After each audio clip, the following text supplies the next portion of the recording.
Hello and welcome to this project outline for developing a PLC-controlled automated drilling machine project.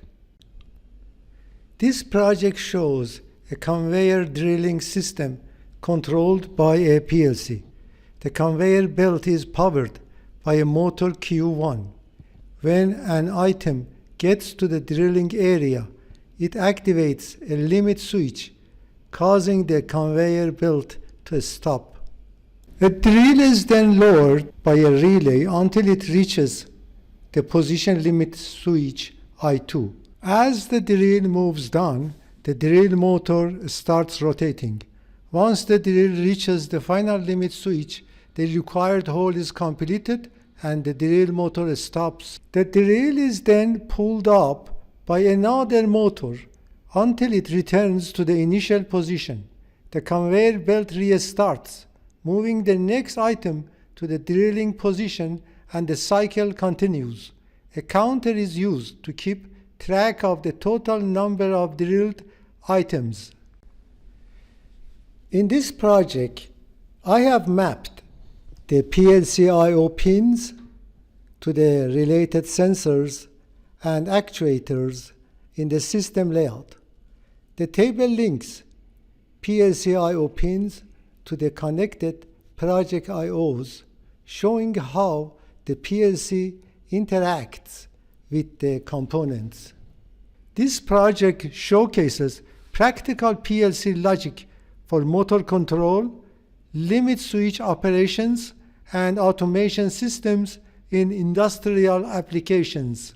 Now let's go through the pre-written ladder relay control program for the project and see how it meets the project's requirements.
The project is successfully tested on a virtual Allen Bradley PLC.